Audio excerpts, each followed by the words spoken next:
Shalom semuanya, hari ini langsung saja kita masuk dalam pembahasan nubuat akhir zaman berdasarkan kitab Daniel. Dan saya langsung memulai dengan Daniel pasal yang kedua. Latar belakangnya, saat itu Raja Nebukadnezar menjadi raja atas bangsa Babel. Dan kemudian suatu kali ketika dia sedang santai, dia ada di tempat pembaringannya, lalu dia sedang berpikir, kira-kira apa ya yang akan terjadi di hari-hari yang akan datang. Dan ketika dia berpikir-pikir itu, lalu kemudian dia bermimpi. Nah, Tuhan memberikan suatu mimpi kepada dia, lalu raja memanggil semua orang yang ada di bangsa itu untuk mengartikan mimpi itu, tetapi tidak ada satupun yang bisa. Dan hanya Daniel yang bisa mengartikan mimpi itu. Dipanggillah Daniel menghadap raja, dan kemudian Daniel berkata demikian. Daniel pasal yang kedua, ayat yang ke-31. Ya raja, tuanku melihat suatu penglihatan, yakni sebuah patung yang amat besar. Patung ini tinggi, berkilau-kilauan, luar biasa, tegak di hadapan tuanku dan tampak mendahsyatkan. Adapun patung itu, perhatikan baik-baik urutannya. Adapun patung itu, kepalanya dari emas tua, dadanya dan lengannya dari perak, perut dan pinggangnya dari tembaga, sedang pahanya dari besi, dengan kakinya sebagian dari besi dan sebagian lagi dari tanah liat. Sementara tuanku melihatnya, terungkit lepas sebuah batu tanpa perbuatan tangan manusia. Lalu menimpa patung itu tepat pada kakinya yang dari besi dan tanah liat itu sehingga remuk. Maka dengan sekaligus diremukkan nyala juga besi, tanah liat, tembaga, perak, dan emas itu. Dan semuanya menjadi seperti sekam di tempat pengirikan pada musim panas. Lalu angin menghembuskannya sehingga tidak ada bekas-bekasnya yang ditemukan. Tetapi batu yang menimpa patung itu menjadi gunung besar yang memenuhi seluruh bumi. Saya sedikit mau jelaskan dulu bahwa urutan-urutan disebut tadi dalam sebuah patung yang megah yang dahsyat itu merupakan seperti sebuah urutan peristiwa atau kejadian. Saya ingin saudara menaruh perhatian dulu bahwa ada 5 urutan yang disebutkan tadi. Yang pertama adalah kepala emas, yang kedua dada dari perak, yang ketiga pinggang dari tembaga, yang keempat kaki dari besi dan tanah liat, yang kelima batu yang terungkit lepas. Batu yang dikatakan tidak dibuat oleh tangan manusia. Oke, kita lanjut dulu. Ayat 36. Itulah mimpi tuanku dan sekarang maknanya akan kami katakan kepada tuanku raja. Ya tuanku raja, raja segala raja, yang kepadanya oleh Allah semesta langit telah diberikan kerajaan, kekuasaan, kemuliaan, dan kekuatan. Dan yang ke dalam tangannya telah diserahkannya anak-anak manusia dimanapun mereka berada. Binatang-binatang di padang, burung-burung di udara, dan yang dibuatnya menjadi kuasa atas semuanya. Itulah tuanku, kepala yang dari emas itu. Artinya bahwa Daniel oleh penglihatan yang diberikan oleh Allah sedang menjelaskan bahwa arti kepala yang terbuat dari emas adalah sebuah bangsa yang besar, yang dahsyat, yang dipimpin oleh Raja Nebukadnezar. Bangsa apa itu? Bangsa Babel yang sedang dia pimpin, atau disebut sebagai Babylon. Nah, hari ini di manakah bangsa Babylon itu atau bangsa Babel itu? Hari ini bangsa Babylon sudah tidak ada lagi, tapi menjadi beberapa negara-negara yang hari ini masih ada. Di mana itu? Sebagian besar yang dulunya disebut sebagai bangsa Babel, hari ini adalah negara Irak. Sebagian lagi adalah Kuwait, sebagian lagi adalah Suriah, sebagian kecil adalah Iran. Nah, itu bangsa-bangsa yang hari ini ada yang dulu disebut sebagai bangsa Babel atau juga disebut bangsa Babylon kuno gitu. Kita lanjutkan dulu ayat 39. Tetapi sesudah tuanku akan muncul suatu kerajaan lain. Ini urutan yang berikutnya setelah kepala emas. Kerajaan lain yang kurang besar dari kerajaan tuanku. Kemudian suatu kerajaan lagi, yakni yang ketiga dari tembaga, yang akan berkuasa atas seluruh bumi. Sesudah itu akan ada suatu kerajaan yang keempat, yang keras seperti besi, tepat seperti besi yang meremukkan dan menghancurkan segala sesuatu. Dan seperti besi yang menghancur luluhkan, maka kerajaan ini akan meremukkan dan menghancur luluhkan semuanya. Dan seperti tuanku lihat, kaki dan jari-jarinya sebagian dari tanah liat tukang periuk dan sebagian lagi dari besi. Itu berarti bahwa kerajaan itu terbagi.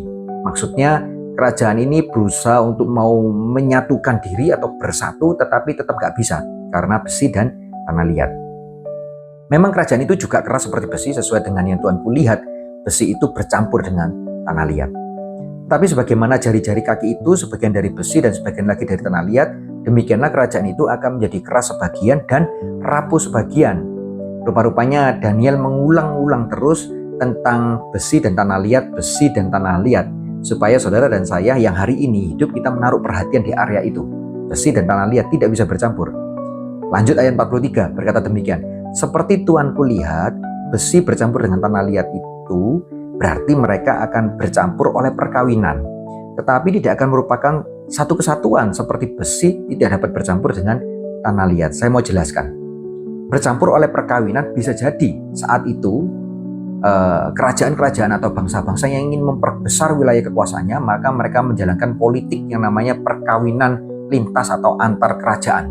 Dengan perkawinan itu maka kerajaannya akan menjadi jauh lebih besar karena punya sekutu-sekutu yang baru.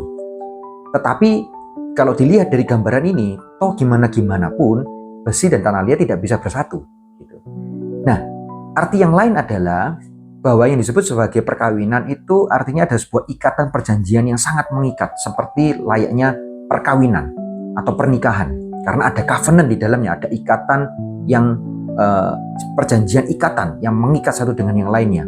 Tapi sekali lagi, toh meskipun mereka berupaya demikian rupa membuat suatu perjanjian, kesepakatan atau apapun itu yang mengikat setiap bangsa-bangsa itu, tetapi mereka tidak bisa bersatu karena yang sebagian sifatnya besi yang adalah keras, yang sebagian sifatnya tanah liat yang adalah rapuh. Kita lanjut lagi. Ayat 44. Tetapi pada zaman raja-raja, Allah semesta langit akan mendirikan suatu kerajaan yang tidak akan binasa sampai selama-lamanya, dan kekuasaan tidak akan beralih lagi kepada bangsa lain. Kerajaan itu akan meremukkan segala kerajaan dan menghabisinya, tetapi kerajaan itu sendiri akan tetap untuk selama-lamanya. Tepat seperti yang Tuanku lihat bahwa tanpa perbuatan tangan manusia, sebuah batu terungkit lepas dari gunung dan meremukkan besi, tembaga, tanah liat, perak, dan emas itu. Allah yang maha besar telah memberitahukan kepada Tuanku Raja apa yang akan terjadi di kemudian hari. Mimpi itu adalah benar dan maknanya dapat dipercaya. Nah, sekarang saya mau jelaskan tentang batu itu. Kita lihat dalam Matius 21 ayat 42. Kata Yesus kepada mereka, belum pernahkah kamu baca dalam kitab suci, batu yang dibuang oleh tukang-tukang bangunan telah menjadi batu penjuru. Hal itu terjadi dari pihak Tuhan, bukan tangan manusia. Dari pihak Tuhan, suatu perbuatan ajaib di mata kita. Kisah Para Rasul 4 ayat yang ke-11. Yesus adalah batu yang dibuang oleh tukang-tukang bangunan, yaitu kamu sendiri. Maksudnya orang-orang yang menolak Yesus saat itu. Namun ia telah menjadi batu penjuru. Semakin jelas ya. Yang terakhir, Efesus 2 ayat 19-20. Firman Tuhan berkata demikian.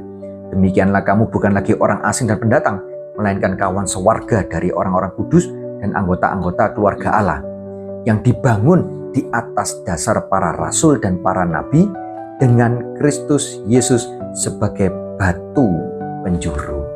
Artinya bahwa batu yang tidak dibuat oleh tangan manusia yang terungkit lepas kemudian jatuh menimpa bagian kaki dari patung itu, tidak ada yang lain, itulah Yesus. Maka sekarang kalau saya simpulkan urutan-urutan tadi 5 peristiwa itu, kepala emas, dada dari perak, pinggang dari tembaga, kaki besi bercampur dengan tanah liat. Setelah peristiwa yang keempat baru muncullah peristiwa yang kelima yang adalah batu itu terungkit lepas. Artinya akan datang Yesus Kristus, kedatangan yang kedua kalinya, menimpa kaki dari patung itu dan meluluhlantahkan semua dari patung itu. Dan bahkan tadi dikatakan angin berhembus seolah-olah hilang, tidak ada bekasnya. Nah, hari ini kita sudah belajar bahwa saat itu yang disebut oleh Daniel yang dijelaskan adalah bangsa Babel yang dipimpin oleh Nebukadnezar. Pertanyaannya, bangsa yang kedua atau kerajaan kedua, kerajaan yang ketiga, kerajaan yang keempat tentunya yang sudah diulang-ulang supaya saudara dan saya memberikan perhatian di sana. Siapa ini? Bangsa-bangsa apa ini? Nah, kita akan lanjutkan dalam pembahasan yang berikutnya dalam Daniel pasal yang ke-7 supaya saudara dan saya mendapat pengertian lebih jelas lagi bangsa apa itu. Oleh sebab itu jangan ketinggalan. Mari terus ikuti ini dan kita akan belajar sama-sama tentang nubuat akhir zaman berdasarkan kitab Daniel. Kiranya Tuhan memberkati Anda semua.